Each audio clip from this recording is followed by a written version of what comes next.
Hello and welcome to all of you. आज की video में ना हम आप बात करने वाले हैं भारत में न्यायपालिका अर्थात जुडिशरी इंडिया के बारे में। इस वीडियो में ना हम वेस्ट बंगाल बोर्ड की क्लास 12 की ना चैप्टर नंबर 9 डिस्कस कर रहे हैं। इसके अलावा भी अगर आपको ये टॉपिक सीखनी है ना तो आप बिल्कुल सही वीडियो पर आए हुए हो, ठीक है। इसके अलावा अगर आप किसी एग्जाम्स लाइक बैंक एसएससी के लिए प्रिपेयर कर रहे हो ना तो वहां पर भी इस टॉपिक को मैं आपके लिए पूरी तरह से प्रिपेयर करने वाला हूं, ठीक है। बस वीडियो को अंत तक देखते रहिए। देखिए, हम जैसे ही बात करते हैं भारत में न्यायपालिका के बारे में, हमें सबसे पहले इस बात का ज्ञान होना चाहिए ना कि वो जो सरकार जब गठित होती है, हम उसके बारे में अध्ययन कभी करेंगे। सरकार के गठन के पीछे तीन महत्वपूर्ण उनके जो है वो अंग होते हैं। एक होती है विधान पालिका, एक होती है कार्यपालिका और एक होती है आपकी न्यायपालिका। विधान पालिका का कार्य क्या होता है ना, विधान पालिका का कार्य होता है किसी भी तरह की कानून को बनाना, ठीक है। वो किसका काम, विधान पालिका का है। कार्यपालिका का काम होता है उस बनाए गए कानून को सख्ती से लागू करना, ये काम होता है कार्यपालिका का। विधान पालिका और कार्यपालिका के बारे में भी हम किसी वीडियो में समझ लेंगे, ठीक है। इसके बाद आती है न्यायपालिका। तो न्यायपालिका का मुख्य काम क्या है ना, अगर कोई मान लो कार्यपालिका जिन चीजों को लागू करवा रही है अगर उसे नहीं मानता है ना, उसकी सजा देने का काम किसके पास है, न्यायपालिका के पास है। साथ ही साथ न्यायपालिका ना कानून को भी क्या करती है, परिभाषित करती है। सारा का सारा आता है क्या, न्यायपालिका के अंतर्गत, ठीक है। हम जैसे ही भारत में न्यायपालिका को देखने की शुरुआत करते हैं ना तो भारत में न्यायपालिका को तीन भागों में बांट करके आप देख सकते हो। एक होता है आपका उच्चतम न्यायालय, से इंग्लिश में कहते हैं सुप्रीम कोर्ट कहते हैं। इसे हम क्या कहते हैं, सुप्रीम कोर्ट। सुप्रीम कोर्ट क्या है, भारत में एक ही सुप्रीम कोर्ट है, ठीक है। एक ही सुप्रीम कोर्ट होती है क्योंकि उच्चतम न्यायालय है, ठीक है। साथ ही साथ सुप्रीम कोर्ट से नीचे कौन है, वो होता है उच्च न्यायालय। प्रत्येक राज्य में ना एक जो है उच्च न्यायालय की स्थापना जो है वो की गई है। कई बार एक से अधिक राज्य जो भी जो है ना वो एक ही उच्च न्यायालय क्या करते हैं, वो शेयर इसे हम लोग कहते हैं हाई कोर्ट कहते हैं, ठीक है। साथ ही साथ ना उससे जो नीचे का जो कोर्ट है उसे हम लोग कहते हैं अधीनस्थ न्यायालय। इसे हम लोग कहते हैं सब ऑर्डिनेट कोर्ट, ठीक है। और सब ऑर्डिनेट कोर्ट की कई सारे पार्ट होते हैं, उसमें दो भाग होते हैं। एक होता है आपका दीवानी, इसको हम लोग कहते हैं सिविल, ठीक है। और एक पार्ट है आपका फौज, साथ ही क्रिमिनल कोर्ट जो है वो होता है, ठीक है। इस प्रकार से भारत में ना जो न्यायपालिका है, इस न्यायपालिका को हम इस स्तर से समझ सकते हैं। जैसे अधीनस्थ न्यायालय, उससे ऊपर का जो कोर्ट है वो होता है उच्च न्यायालय, हाई कोर्ट। उससे ऊपर होता है उच्चतम न्यायालय, सुप्रीम कोर्ट। और अधीनस्थ न्यायालय को दो भागों में बांट करके देख सकते हैं, ठीक है। ये होती है भारत की जुडिशरी सिस्टम की कार्यपालिका के अंदर। देखो, हमें अध्ययन करना है सबसे पहले उच्चतम न्यायालय के बारे में, फिर उच्च न्यायालय के बारे में हम बात करेंगे अधीनस्थ न्यायालय का अंतर्गत, ठीक है। तो ये वीडियो हो सकता है ना आपकी 2-3 सीरीज में जो वो कंप्लीट हो, लेकिन हम सीखेंगे पूरी तरीके से।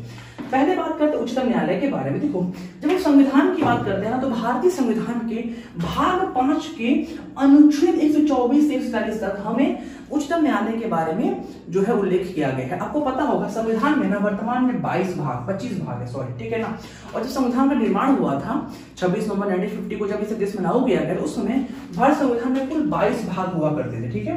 वर्तमान में कितने भाग है, 25 भाग है। उसी में से ना जो 5वां भाग है उसमें हमें उच्चतम न्यायालय का वर्णन जो है वो किया गया। कहां से कहां तक, अनुच्छेद 124 से 147 तक, ठीक है। देखो, भारत में सबसे पहले जब उच्चतम न्यायालय की स्थापना की गई थी ना आजादी के पहले, वो किया गया था मान लो 1773 में आता है रेगुलेटिंग एक्ट, ठीक है। ये सबसे पहले एक्ट थी, इसमें कई बार कई क्वेश्चन यहां से बनते हैं। रेगुलेटिंग अधिनियम सबसे पहला अधिनियम था।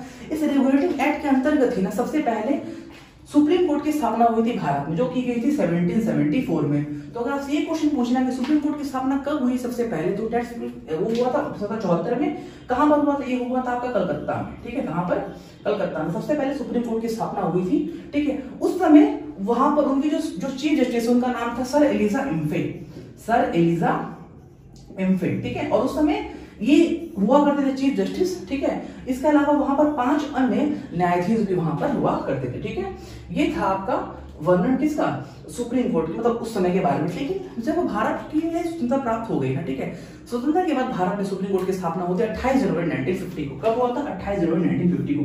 किसके तहत किया गया था, तो आपको पता होगा 1935 में आया था भारत शासन अधिनियम, गवर्नमेंट ऑफ इंडिया एक्ट आया था, ठीक है, भारत शासन अधिनियम। उस भारत शासन अधिनियम के अंतर्गत ही ना स्वतंत्रता के बाद भारत में सुप्रीम कोर्ट की उद्घाटन किया गया। कब किया गया, 28 जनवरी 1950 ईस्वी को भारत में उच्च न्यायालय की स्थापना, सॉरी उच्चतम न्यायालय की जो स्थापना है वो हुई है। वर्तमान उच्चतम न्यायालय कहां पर है, तो आपका है दिल्ली में। कहां पर है, वो है दिल्ली में, ठीक है। क्लियर बात यहां तक। देखो, अनुच्छेद अगर 124 का हम पहला देखें ना तो वहां पर बताया गया है सबसे पहले, ठीक है ना, जो जज हुआ करते थे उनकी संख्या जो थी वो कितनी थी, वो 8 जज हुआ करते थे, ठीक है।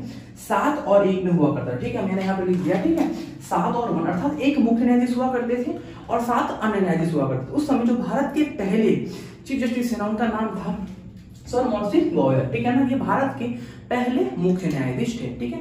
फिर समय पर न्यायाधीशों की संख्या में वृद्धि की गई। वर्तमान का जो स्ट्रेंथ है ना, वर्तमान में जब हम इस वीडियो को देख रहे हैं तो वर्तमान में कुल 34 न्यायाधीश जो है वो होते हैं, जिनमें से एक होते हैं चीफ जस्टिस, ठीक है ना, और 33 अन्य न्यायाधीश जो होते हैं वर्तमान में, ठीक है ना।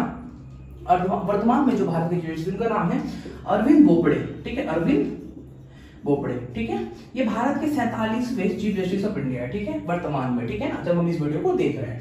47वें चीफ जस्टिस ऑफ इंडिया कौन? अरविंद बोबड़े जी, ठीक है। ये नवंबर शायद 2019 में इनकी पद पर बैठे थे, ठीक है, ये है। एक बात यहाँ पे अब देखो, हालांकि राष्ट्रपति की नियुक्ति करता कौन है, ठीक है। तो देखो, राष्ट्रपति को नियुक्त किया जाता है भारत के उच्चतम न्यायालय की जो न्यायाधीश उनकी नियुक्ति करता कौन है? तो उच्चतम न्यायालय के न्यायाधीश की नियुक्ति की जाती है भारत के राष्ट्रपति के द्वारा। भारत के राष्ट्रपति ही भारत के सुप्रीम कोर्ट के जो जस्टिस होते हैं, चीफ जस्टिस, उनको जो है शपथ दिलवाते हैं। तो ये क्वेश्चन आपसे पूछा जाता है ना कि उच्चतम न्यायालय के न्यायाधीश, जो मुख्य न्यायाधीश की नियुक्ति कौन करता है? तो आप लिखोगे कौन करते हैं? राष्ट्रपति करते हैं। और देखो, कोई अगर भारत में सीजीआई बनना चाहते हैं, वो मुख्य न्यायाधीश बनना चाहता है, उसके लिए क्या शर्तें होती है, क्या कंडीशंस होती है ना, उसका वर्णन किया गया है भारतीय संविधान में। अनुच्छेद 124 का जो तीसरा पार्ट है वो आपको बताता है कि संविधान में न्यायाधीश बनने के लिए क्या शर्तें हैं मुख्य न्यायाधीश। पहला नंबर, कम से कम वो क्या होना चाहिए? वो भारतीय नागरिक होना चाहिए, ठीक है।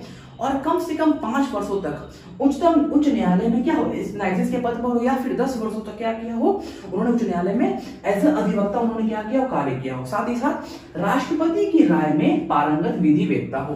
तो क्या कहेंगे, अगर इनमें ये कंडीशंस फॉलो होती है ना, शर्तें होती है, तो क्या कहेंगे, वो भारत में जो उच्च न्यायालय के उच्चतम न्यायालय के न्यायाधीश बनने की वो योग्य है, ठीक है। अच्छा, न्यायाधीश की पदावधि क्या होती है? देखो, न्यायाधीश बनने के लिए ना कोई मिनिमम एज नहीं होता है, ठीक है। कोई मिनिमम एज की, जैसे हम लोग देखते हैं कि विधानसभा सदस्य के लिए मिनिमम एज डिफाइंड है, राज्यसभा के लिए डिफाइंड है, लोकसभा के लिए डिफाइंड, लेकिन न्यायाधीश बनने के लिए मिनिमम एज डिफाइंड नहीं होता। लेकिन मैक्सिमम ना वो 65 वर्ष की आयु तक ही वो न्यायाधीश रह सकते हैं, ठीक है। या इसके अलावा हो सकता है कि वो त्याग पत्र दे दे, ठीक है, तो उनकी पदावधि जो है वो खत्म हो जाएगी, या फिर वो मैक्सिमम 65 वर्ष की उनकी मैक्सिमम आयु होती है न्यायाधीश बने रहने की। तो मुख्य जो न्यायाधीश होते हैं ना, वो मैक्सिमम 65 वर्ष की आयु तक के न्यायाधीश बने रह सकते हैं, या फिर वो हो सकता है त्याग पत्र देकर अपनी पद को छोड़ दे, ठीक है। क्लियर बात है यहाँ पे। अच्छा, न्यायाधीश को किस प्रकार से हटाया जा सकता है? तो अनुच्छेद 24 का चार्ट जो है ना, वो आपको बताता है कि भारत में न्यायाधीशों को किस तरह से, अगर जैसे मान उन पर कोई कदाचार लग जाता है, ठीक है, तो संसद में ना, जिस संसद में सत्र में ये बातें होंगी, उस संसद में जितना मत होगा, ठीक है, उस मत का आपको 2/3 भाग यदि उनके विरुद्ध आता है, उन पर कदाचार सिद्ध हो जाता है 2/3 मतों के साथ, तो क्या होगा, तब उन न्यायाधीश को अपने पद का त्याग करना होगा, ठीक है। तो इस प्रकार से न्यायाधीश पर अगर किसी प्रकार का आरोप लगता है, ठीक है ना, तो उनको उस संसद में, ठीक है, 2/3 मतों के साथ उनका मत अगर उनके कदाचार के समक्ष आता है, तो क्या होगा, उन्हें अपने पदों का त्याग करना होगा। आपको पता होगा 1991 में ना, ठीक है, बी रामास्वामी जो थे, ठीक है, 1991 में उन पर भी इसी प्रकार से कदाचार लगा था, ठीक है। लेकिन जब उन पर मतों की जब प्रक्रिया शुरू हुई ना, तो मत प्रक्रिया शुरू होने के अंतिम समय तक उनके विरोध में मत 2/3 मत जो है वो आया ही नहीं, ठीक है, तो उन पर सिद्ध नहीं हुआ। इसके अलावा सौमित्र सेन जो थे, जो कि कलकत्ता उच्च न्यायालय के जो न्यायाधीश थे, उन पर भी ये कदाचार लगाया गया था, लेकिन उन्होंने मत के पहले उन्होंने क्या किया, इस्तीफा, यानी उन्होंने त्याग पत्र जो है वो दे दिया। तो आपको ये 2 बातें जो है याद रखनी है। पहला कौन, सौमित्र सेन के बारे में, ठीक है, जो कि कलकत्ता न्यायालय के थे, ठीक, और एक बी रामास्वामी के बारे में। इन्होंने क्या किया, इन पर जब कदाचार लगा तो इन पर क्या होता है, ये सिद्ध नहीं हुआ, ठीक है, मतलब उनकी 2 मोटी ही नहीं आया। और सौमित्र सिंह जो कि कलकत्ता से ही थे, उन्होंने क्या किया, उन्होंने कदाचार लगने के बाद, मतलब मत प्रक्रिया के पहले उन्होंने क्या, उन्होंने अपना त्याग पत्र सौंप दिया था, ठीक है। चलो आगे बढ़ते हैं। कार्यकारी मुख्य न्यायाधीश कई बार क्या होता है, इसका वर्णन आता है अनुच्छेद 26 में। कार्यकारी मुख्य न्यायाधीश का कई बार क्या होता है, मान लो किसी कारण से न्यायाधीश का पद जो है वो रिक्त है, ठीक है, या फिर हो सकता है किसी अस्थायी रूप से न्यायाधीश जो है वो किसी कारणवश वहां पे नहीं है, ठीक है ना, उनका अगर मान लो कि हेल्थ इश्यूज वगैरह वैसा उनका पद जो रिक्त है ना, तो क्या होता है, उस समय न्यायाधीश जो राष्ट्रपति होते हैं ना, वो क्या करते हैं, किसी न्यायाधीश को, ठीक है ना, उस समय वो मुख्य न्यायाधीश के तौर पर रख सकते हैं। तो ये प्रोसेस होता है कार्यकारी मुख्य न्यायाधीश बनने का, ठीक है। इस वीडियो में हम लोगों ने जो समझा ना कि भारत में न्यायपालिका का किस प्रकार से भाग है और किस प्रकार से उच्चतम न्यायालय की स्थापना भारत में हुई और भारत में राष्ट्रपति बनने की क्या शर्तें हैं। इस वीडियो को आगे हम समझेंगे ना किस प्रकार से राष्ट्रपति पर महाभियोग लगाया जाता है, राष्ट्रपति के क्या वेतन वगैरह होते हैं, उस पर हम आगे वर्णन करने वाले हैं। ठीक है, तो ये हम बात करेंगे अपने अगली वीडियो में। वीडियो अच्छा लगा वीडियो को लाइक जरूर करना, चैनल को सब्सक्राइब कर लो। हम आने वाले इसी प्रकार वीडियो और आपके प्रस्तुत करते रहेंगे। तब तक के लिए goodbye, take and god bless to all of you.